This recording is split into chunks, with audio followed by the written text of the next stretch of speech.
مؤذن د پاره د आवाज رسیدو پورې چې څه اشیاء د आवाज اوري د پاره د بخنی دعا کوي یعنی دل د الله نه بخنه غواړي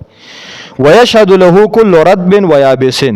او هر لون او وچ دا به د قیامت پر ورځ د لپاره گواهی کوي ځکه دا جمادات او دا چې څونه حشرات دي دا ګوره د الله جل جلاله په سنه صحیح کې دوی د الله تابعدار دي د الله ذکر کوي دا به د قیامت پر ورځ مال دا ونی دا کانی دا ارسب د لپاره گواهی کوي چې دغه کس په جمعات کې اذان کوي او आवाज به مسلمانانو ته رسیدو او چې کله مسکون کې منزل راشي د مؤذن په आवाज نو الله جل جلاله ولا 25 درجه ثواب ولا ورکي یعنی د یو مص په عوض کې د 25 منځونو ثواب ولا الله جل جلاله ورکي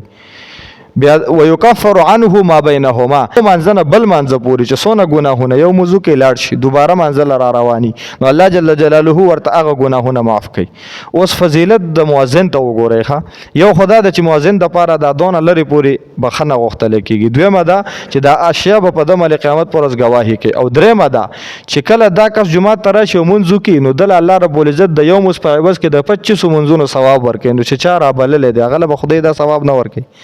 د چې د 25 منځونو ثواب والی نو د 25 منځونو ثواب الله مؤذن له عمر کوي ځکه رسول الله مبارک فرمای الدال علی الخير كفاعله یو کس چې خیر ته سوک را بلی او د پر بلنه باندې سوک خیر کار کوي نو الله جل جلاله دا عمل کوون کې د عمل پوره ثواب دلا ور کوي نو د هغه کس د 25 منځونو ثواب هم الله دلا ور کوي بیا وړاندې فرمای ويكفر عنه ما بينهما نو چې داغه ګناهونه معاف کیږي نو د ګناهونه به خدای نه معاف کوي د مؤذن ګناه به الله په طریقې اوله معاف کوي ځکه د هغه انسان ګناه معاف شو د مؤذن په بلنه باندې نو د مؤذن ګناهونه به هم الله تعالی معاف کوي خدا څنګه چې سبا په بانګ ورغلی ښه یو وجه زکو ما بل وای زکو